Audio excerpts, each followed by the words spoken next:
ജനീഷ്, ഇപ്പോൾ പത്മകുമാറിന്റെ ജാമ്യ ഹർജി ഇന്നും കോടതിയിൽ നിന്നും തള്ളിയ ദിവസമാണ്. പക്ഷേ ഈ ഘട്ടത്തിലും CPIM തള്ളിപ്പറഞ്ഞിട്ടില്ല പത്മകുമാറിനെ എന്നുള്ള കാര്യം നമ്മുടെ മുന്നിലുണ്ട്. കാരണം കുറ്റപത്രം സമർപ്പിക്കട്ടെ എന്നാണ് പാർട്ടി പറയുന്നത്. അതാണ് സർക്കാരിൻ്റെയും നിലപാടെന്നാണ് മനസ്സിലാക്കുന്നത്. മുഖ്യമന്ത്രിയാകട്ടെ ഇതിൽ പ്രതികരിക്കാൻ പരിമിതിയുണ്ട് എന്നാണ് പറഞ്ഞിരിക്കുന്നത്. ഈ 48 ദിവസമായി, തിരഞ്ഞെടുപ്പിന് ഇനി 100 ദിവസം എന്ന കണക്കിലേക്ക് വരുന്നു. സ്വർണ്ണക്കൊള്ളയാണ് നിങ്ങളുടെ പ്രധാന പ്രചാരണ ആയുധം എന്ന വിവരം വരികയാണ്. എന്തുകൊണ്ടായിരിക്കാം പത്മകുമാറിന് ഈ സംരക്ഷണം?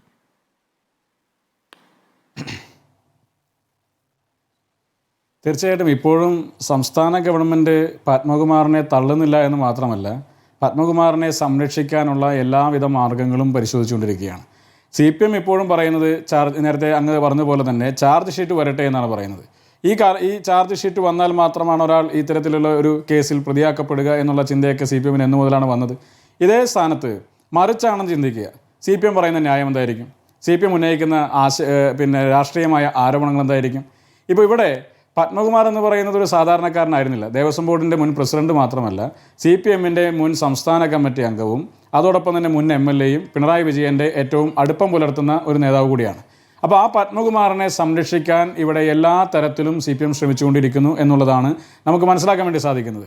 ഇപ്പോൾ കോടതി പോലും അദ്ദേഹത്തിൻ്റെ ജാമ്യാപേക്ഷ നിരന്തരമായി തള്ളിക്കൊണ്ടിരിക്കുമ്പോഴും CPM ഇപ്പോഴും അദ്ദേഹത്തെ സംരക്ഷിച്ചുകൊണ്ടിരിക്കുകയാണ്. അദ്ദേഹത്തിൻ്റെ ഭാഗത്തു നിന്നുണ്ടായിട്ടുള്ള ഗുരുതരമായ കുറ്റകൃത്യത്തെ എങ്ങനെയാണ് ഇവർക്ക് ലഘൂകരിച്ച് കാണാൻ വേണ്ടി സാധിക്കുക?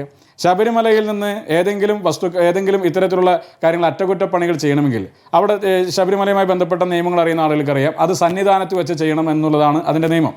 ഇനി അവിടെ നിന്ന് താഴേക്ക് കൊണ്ടുപോകണമെങ്കിൽ അതിൻ്റെ മഹസർ രേഖപ്പെടുത്തണമെന്നും ഹൈക്കോടതിയുടെ അനുവാദം വാങ്ങണമെന്നുമുണ്ട്. ആ മഹസർ രേഖപ്പെടുത്തിയ ഘട്ടത്തിൽ ഉൾപ്പെടെയുള്ള ഘട്ടങ്ങളിൽ ഇതിൻ്റെ ക്രമക്കേടിന് തുടക്കം കുറിച്ചിട്ടുണ്ട്. അവിടെ തിരുവാഭരണ കമ്മീഷണറുടെ സാന്നിധ്യത്തിൽ മഹസർ രേഖപ്പെടുത്തി ഏതെങ്കിലും ഒരു ഉദ്യോഗസ്ഥൻ്റെ കൈവശമാണ് ഇത് ഏൽപ്പിക്കേണ്ടതെന്നിരിക്കെ അതിൽ നിന്നെല്ലാം തന്നെ വളരെ വ്യത്യസ്തമായി പോറ്റിയുടെ കൈവശം കൊടുത്തയക്കുന്നു. പോറ്റി ദിവസങ്ങളോളം ഇത് കയ്യിൽ വെക്കുന്നു, അല്ലെങ്കിൽ അവിടെ സ്മാർട്ട് ക്രിയേഷൻസിലേക്ക് എത്തിക്കാൻ വേണ്ടി സമയമെടുക്കുന്നു. അതിൽ നിന്ന് സ്വർണം അപഹരിക്കപ്പെടുന്നു. പിന്നീട് അത് കൊണ്ടുപോകുന്ന ഘട്ടത്തിൽ തന്നെ അത് ചെമ്പ് പാളികളാണ് എന്ന് എഴുതി ചേർക്കപ്പെടുന്നു. അതോടുകൂടി ഇതിനു മുമ്പ് വർഷങ്ങൾക്ക് മുമ്പ് സ്വർണം പൂശിയതാണ് എന്നുള്ള ഒരു വസ്തുത ഇവിടെ പത്മകുമാർ തന്നെ രേഖകളിൽ കൃത്രിമം വരുത്തുകയാണ്. അങ്ങനെ ഒരു കേസിൽ പ്രതിയാക്കപ്പെട്ടിട്ടുള്ള പത്മകുമാറിനെ ഇപ്പോഴും CPM സംരക്ഷിക്കുന്നതിന് പുറകിലെ രാഷ്ട്രീയമായ കാരണങ്ങൾ എന്ത് എന്ന് ഈ നാട്ടിലെ ജനങ്ങൾക്ക് സ്വാഭാവികമായ ഒരു സംശയമുണ്ട്. പത്മകുമാർ തന്നെ പറഞ്ഞു, ദൈവതുല്യരായ ചിലരുടെ ഇടപെടൽ മൂലമാണ് ഞാനിത് ചെയ്തത്, ഇതൊരു കൂട്ടായ ഉത്തരവാദിത്വത്തിൻ്റെ ഭാഗമാണ് എന്നൊക്കെ പത്മകുമാർ തന്നെ പല ഘട്ടങ്ങളിലായി പറഞ്ഞിട്ടുണ്ടെന്നുള്ള വസ്തുത നമ്മുടെ മുമ്പിലുണ്ട്. അപ്പോൾ ആരാണ് ഈ ദൈവതുല്യർ എന്നുള്ളത് നമ്മൾ ഇപ്പോഴും ആശങ്കപ്പെടുത്തുകയാണ്. കാരണം നിരന്തരമായി പത്മകുമാർ സംരക്ഷിക്കപ്പെടുന്നു.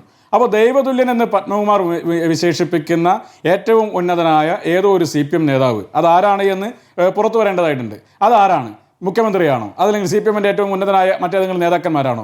അവരാണോ ഇദ്ദേഹത്തെ ഇപ്പോഴും പാർട്ടിയിൽ നിന്ന് നടപടിയെടുക്കുന്നതിന് വേണ്ടി പുറത്താക്കുന്നതിന് തടസ്സമായി നിൽക്കുന്നത്? ധാർമ്മികമായൊരു ഉത്തരവാദിത്വമില്ലേ CPM പോലെ ഒരു രാഷ്ട്രീയ പ്രസ്ഥാനത്തിന്? ശബരിമല പോലെ ഇത്രയും പ്രധാനപ്പെട്ട ഒരു ക്ഷേത്രത്തിൻ്റെ തിരുസന്നിധിയിൽ നിന്ന് സ്വർണം മോഷ്ടിക്കപ്പെട്ടിട്ട് ഇവിടെ ലക്ഷക്കണക്കിന് കോടിക്കണക്കിന് വിശ്വാസികൾ ദിവസങ്ങളോളം നോമ്പെടുത്ത് വ്രതമെടുത്ത് ശരണം വിളികളോടുകൂടി മല ചവിട്ടുന്ന ആ പുരാതനമായ ഒരു ക്ഷേത്രത്തിൻ്റെ മുമ്പിൽ നിന്ന് പോലും ഇത്രത്തോളം വലിയൊരു കൊള്ള നടത്തിയ ഒരു കേസിലെ പ്രതിയെ ഇപ്പോഴും പാർട്ടിക്കകത്ത് വെച്ചുകൊണ്ടിരിക്കുകയല്ലേ? അദ്ദേഹത്തിന് ഏതെങ്കിലും തരത്തിൽ നടപടി എടുത്തിട്ടുണ്ടോ? അപ്പോൾ CPM ഭയപ്പെടുന്നുണ്ട്. നടപടിയെടുത്താൽ പത്മകുമാർ ചിലത് വിളിച്ചു പറയും.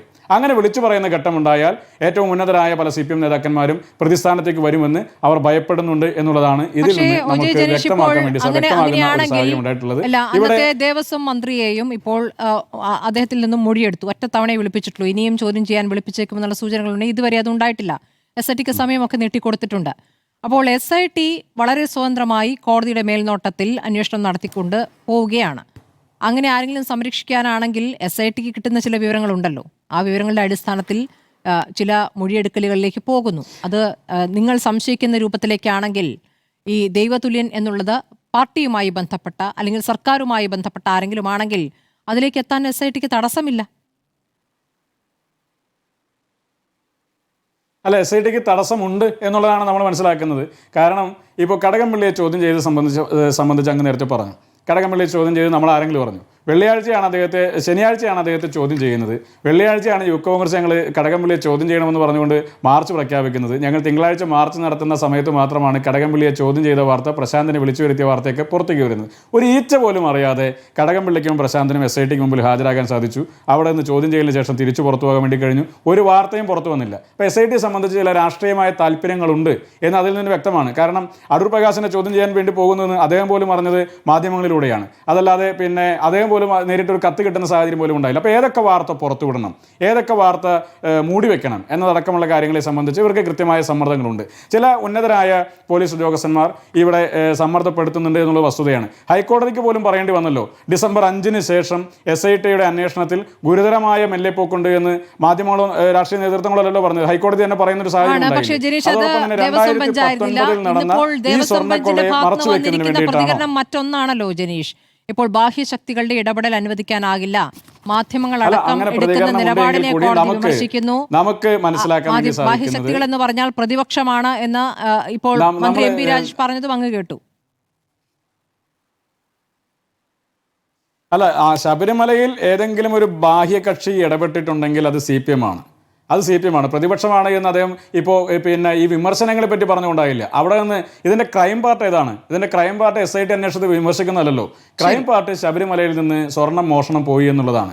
അതിന് ഉന്നതരായ CPM നേതാക്കന്മാർ നേതൃത്വം കൊടുത്തു എന്നുള്ളതാണ്. പ്രതിസ്ഥാനത്ത് വന്നിട്ടുള്ള ആളുകൾ വാസു ആയാലും പിന്നെ നമ്മുടെ പത്മകുമാർ ആയാലും അകത്ത് കിടക്കുന്ന പിന്നെ വിജയകുമാർ ആയാലും അടക്കമുള്ള ആളുകളൊക്കെ തന്നെ CPM ബാന്ധവമുള്ളവരും CPMന്റെ ഉന്നതരമായ നേതാക്കന്മാരും CPM നേതൃത്വങ്ങളായി വലിയ ബന്ധം പുലർത്തുന്ന ആളുകളാണെന്നുള്ളതാണ്. അപ്പോൾ CPM ആണ് ശബരിമലയിലെ സ്വർണ്ണക്കൊള്ളയ്ക്ക് നേതൃത്വം കൊടുത്തിട്ടുള്ളത്. പഞ്ചായത്ത് തെരഞ്ഞെടുപ്പ് കഴിയുന്നത് വരേക്ക് SITയുടെ അന്വേഷണത്തിൽ മെല്ലെപ്പോക്കുണ്ടാവുക എന്നുള്ളത് CPMന്റെ ആവശ്യമായിരുന്നു. ഇനി നിയമസഭാ തെരഞ്ഞെടുപ്പ് കഴിയും വരേക്കും ഈ അന്വേഷണത്തിൽ പരമാവധി പിന്നെ മയപ്പെടുത്താനും പരമാവധി ഈ അന്വേഷണത്തെ സംഘത്തെ സമ്മർദ്ദപ്പെടുത്താനും CPMന്റെ ഭാഗത്ത് നിന്ന് ശ്രമമുണ്ട് എന്ന് തന്നെയാണ് ഞങ്ങൾ ഇപ്പോഴും കോടതിയുടെ അഭിപ്രായം ശരിയല്ല എന്ന നിലപാടാണോ ജനീഷ് കോൺഗ്രസിനുള്ളത്?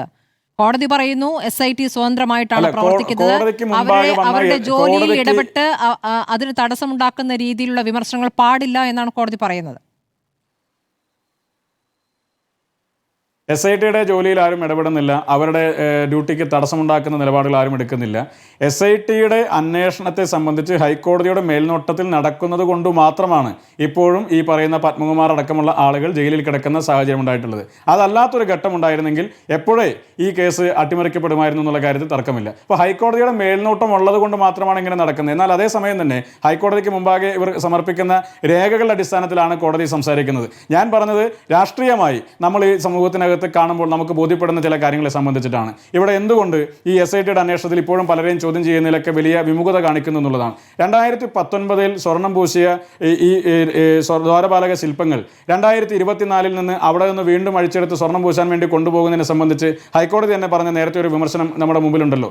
2019 കളവ് മറച്ചു വെക്കുന്നതിന് വേണ്ടിയിട്ടാണോ 2024 വീണ്ടും ഇത് അഴിച്ചെടുത്ത് കൊണ്ടുപോകാൻ വേണ്ടി നിർദ്ദേശം കൊടുത്തത് എന്ന ചോദ്യം ഉന്നയിച്ചതും ഹൈക്കോടതിയുടെ ഭാഗത്ത് തന്നെയല്ലേ? അപ്പോൾ പ്രശാന്തിനെ അതിൻ്റെ ഭാഗമായി ചോദ്യം ചെയ്യേണ്ടതായിരുന്നില്ല? എത്രയോ ദിവസങ്ങൾ അതിൻ്റെ ഭാഗമായിട്ട് എടുത്തു. എന്തുകൊണ്ട് പിന്നെ ത്രിതല പഞ്ചായത്ത് തെരഞ്ഞെടുപ്പ് കഴിയുന്നത് വരെ SIT സംഘം നീട്ടിക്കൊണ്ടുപോകുന്ന സാഹചര്യം ഉണ്ടായി? SIT ഉദ്യോഗസ്ഥന്മാരും സത്യസന്ധരല്ലെന്നോ അവരാരും ഈ കേസിനെ ലക്ഷ്യസ്ഥാനത്തേക്ക് എത്തിക്കാൻ ശ്രമിക്കുന്നില്ല എന്നുള്ളതല്ല നമ്മൾ പറയുന്നത്. അവരിൽ അനാവശ്യമായ സമ്മർദ്ദം സർക്കാർ ചെലുത്തുന്നു എന്നുള്ളതാണ്. പ്രതിപക്ഷമല്ല സമ്മർദ്ദം ചെലുത്തുന്നത്, സർക്കാരാണ് സമ്മർദ്ദം ചെലുത്തുന്നത്. സർക്കാരിനെയാണ് വിമർശിക്കുന്നത്, ഹൈക്കോടതിയോ അന്വേഷണ സംഘത്തെയോ അല്ല. ശരി.